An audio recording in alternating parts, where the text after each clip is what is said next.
ये नीरू यादव हैं, हॉकी वाली सरपंच, जिनके मुरीद सदी के महानायक अमिताभ बच्चन भी हैं।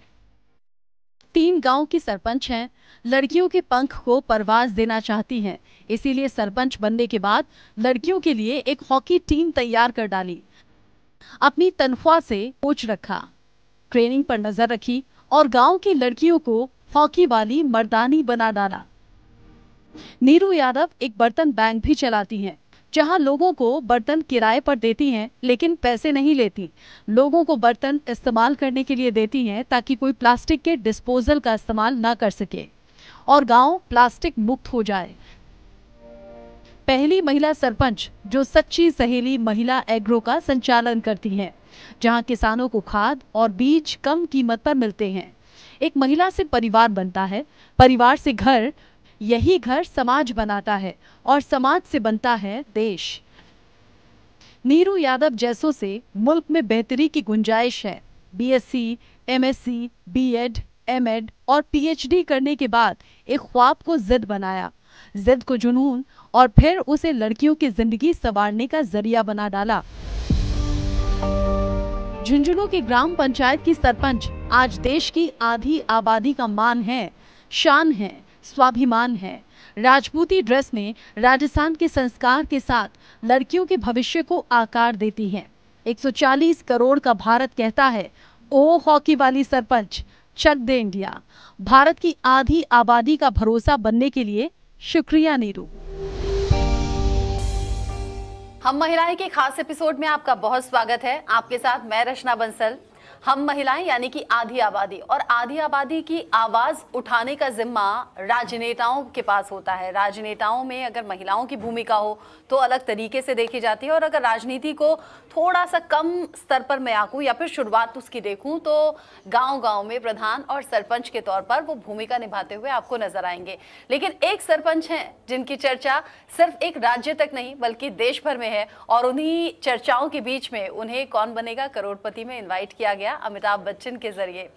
बहुत बहुत स्वागत है नीरू यादव जी आपका, जो कि आप सरपंच के तौर पर तो अच्छी भूमिका निभा ही रही हैं, लेकिन अब देश भर में आपकी चर्चा हो रही है इस वक्त। जी बहुत बहुत धन्यवाद। ये बताइए, चूंकि आप पढ़ी लिखी हैं, वेल क्वालिफाइड हैं, आपको कैसे लगा कि मुझे गांव के लिए कुछ करना है, और गांव में सरपंच के लिए चुनाव लड़ने का ये जो ख्याल है ये जहन में कहाँ से आया? देखिए, जब मैं शादी करके गांव में आई थी तो बहुत सी चीज़ें मैंने गांव में ऐसी देखी, खास तौर पर महिलाओं को लेके, कि अपने मुद्दों पर वो बात नहीं करती थी। और बहुत सी जो योजनाएं हैं, मैं ये कहना चाहूँगी कि सरपंच एक वो कड़ी होता है जो चाहे वो केंद्र सरकार की योजनाएं हो चाहे राज्य सरकार की योजनाएं हो, उनको धरातल पर उतारने का जो वो काम करता है, क्योंकि हम डायरेक्ट पब्लिक से डील करते हैं। तो मैंने देखा था मेरे गांव में बहुत सी ऐसी योजनाएं जो पात्र कैंडिडेट है उनको वो चीज़ें मिल नहीं रही। तो और महिलाओं की, जैसे मैंने आपसे बात की, उनके भी बहुत से ऐसे मुद्दे थे, जैसे शौचालय को लेकर हो गए, और भी उन्हें कोई समस्याएं, कोई परेशानी होती, पंचायत में उनकी भूमिका जो थी वो बिल्कुल ना के बराबर थी ही नहीं।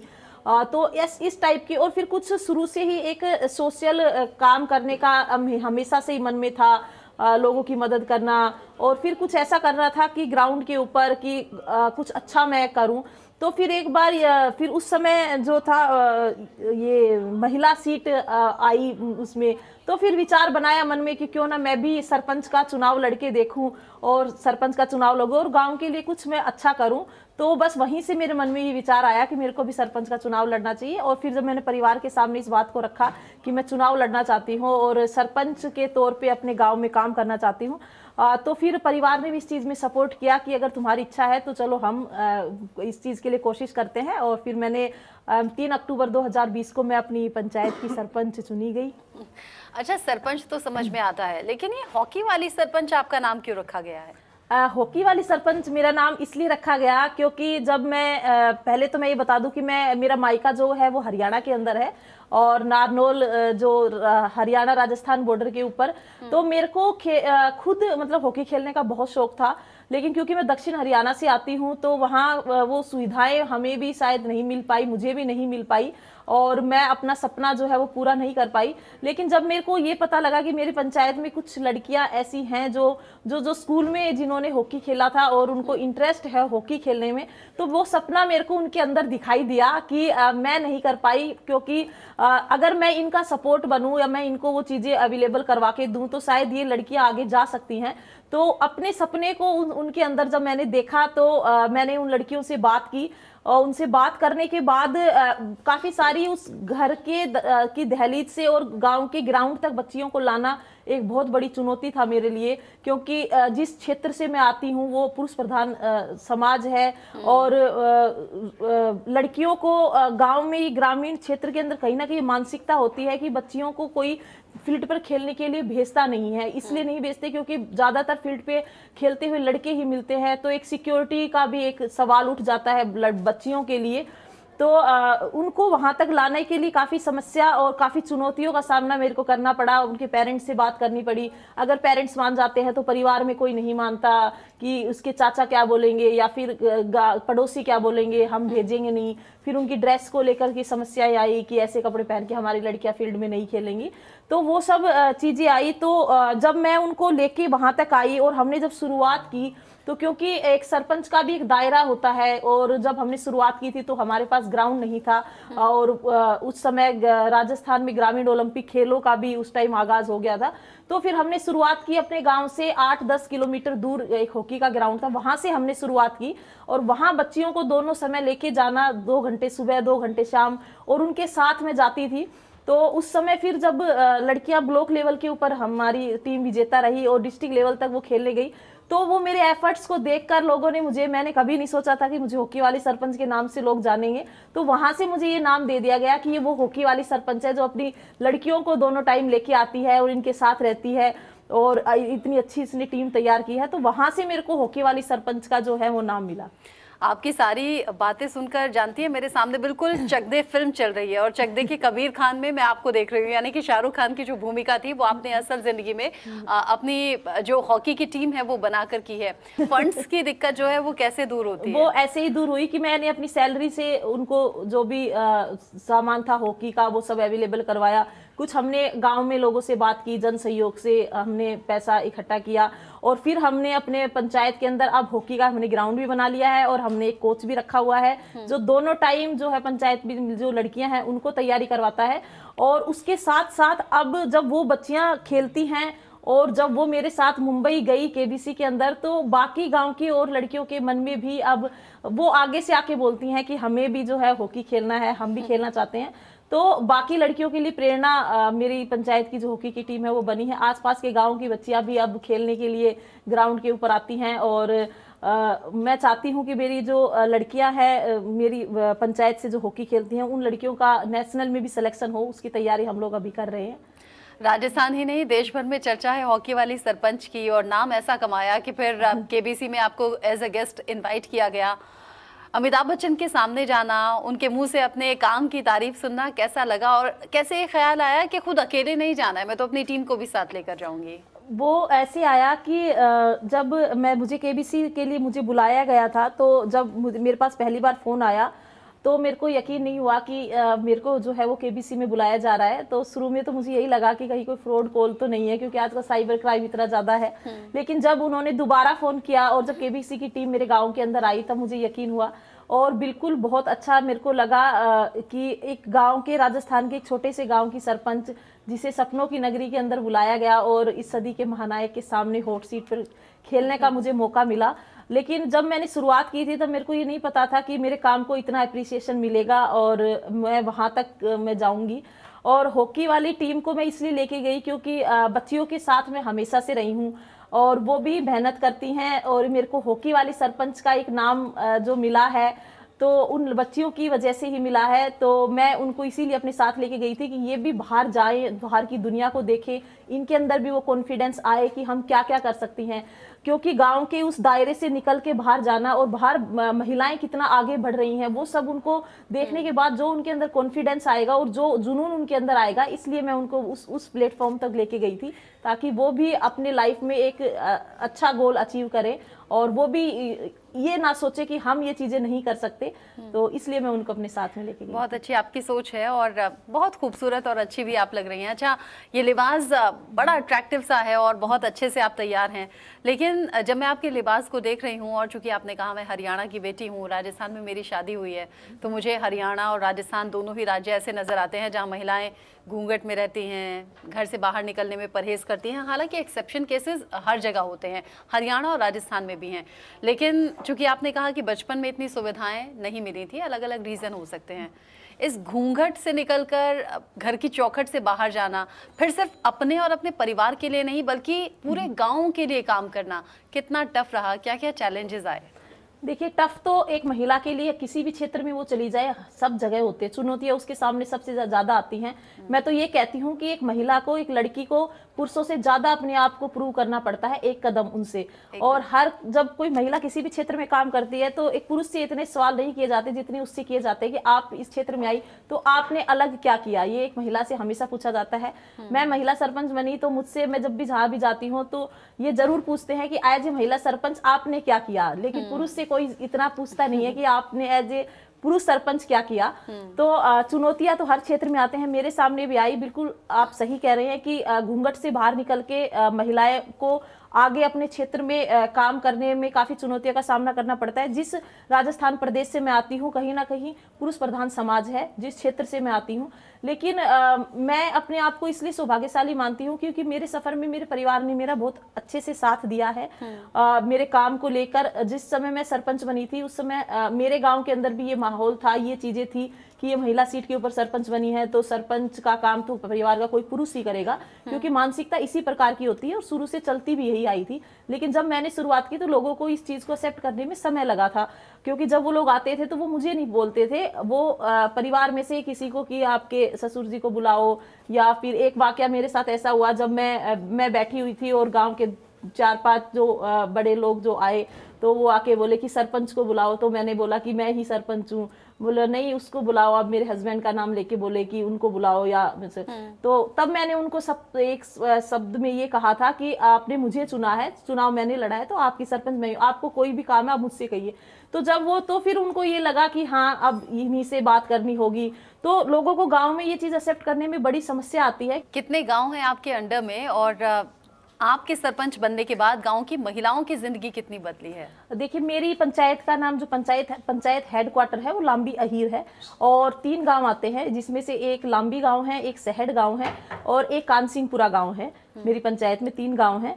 और महिलाओं की मैं आपको पहले भी मैंने बताया है कि महिलाओं की भागीदारी जो पंचायत में थी वो बिल्कुल ना के बराबर थी। जब से मैं सरपंच बनी महिलाएं पंचायत घर में आने लगी हैं। अब हमारी पंचायत में महिला सभाएं होती हैं, महिला दिवस हमारी पंचायत में मनाया जाता है और महिलाओं की समस्याओं पर बात की जाती है। वार्ड के अंदर भी वार्ड महिला सभाएं होती हैं। अब मेरे गाँव की महिलाएं जैसे बोलती हैं कि पहले भी बोली हमने हमेशा से वोट डालने हैं, क्योंकि महिलाओं को सिर्फ एक वोट बैंक के रूप में यूज किया जाता है। उनके वोट तो सभी को चाहिए, लेकिन उनके मुद्दों पर कोई बात नहीं करना चाहता, उनसे कोई बात नहीं करना चाहता, उनकी समस्याएं क्या है वो कोई नहीं जानना चाहता। उनको वो पंचायत घर में आती नहीं थी, अब वो खुद आती है पंचायत घर में, अपने यहाँ तक कि अपने आधार कार्ड से रिलेटेड हो या फिर किसी और उनके डॉक्यूमेंट्स वगैरह हो, वो खुद आती है, खुद अपने काम करवाती हैं। तो ये एक मेरे महिलाओं, पंचायत की महिलाओं में ये बदलाव आया। उनकी हिम्मत बनी है कि हमारी भी कोई सुनने वाला है, हम अपनी समस्याएं डायरेक्ट सरपंच के पास लेके जा सकते हैं। और उनकी भागीदारी है पंचायत में बनी है। ग्राम सभाओं में वो आने लगी हैं, जबकि पहले वो समझती नहीं थी कि ग्राम सभा होती भी क्या है। वो कहती थी हमें कोई बुलाता ही नहीं था, हमें पता ही नहीं होता था कि कहाँ काम हो रहा है कहाँ नहीं हो रहा है। तो ये वाला बदलाव मेरी पंचायत में आया है कि महिलाएं सामने आई हैं और अपना काम खुद करवाने लगी हैं।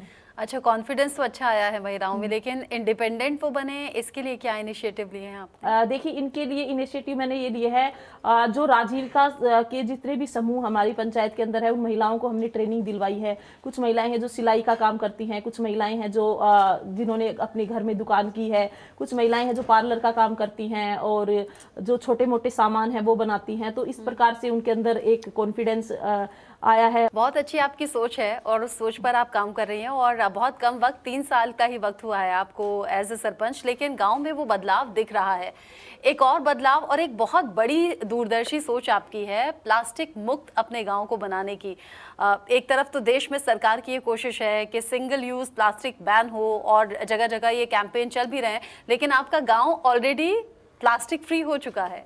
बिल्कुल, देखिए हमने एक प्रयास किया छोटा सा अपने पंचायत स्तर के ऊपर, क्योंकि सरकार भी कहती है कि प्लास्टिक को बैन करना चाहिए, लेकिन जितना प्रोडक्शन हो रहा है उससे ज़्यादा हमारी डिमांड है प्लास्टिक को लेकर। क्योंकि तो हमारी पंचायत में एक वाकया ऐसा हुआ था कि एक बार एक गौ माता का मतलब वो बीमार थी, तड़प रही थी, तो हमने जब उसका इलाज हमने करवाया तो देखा कि उसके अंदर इतना ज़्यादा प्लास्टिक उसके पेट में से निकला।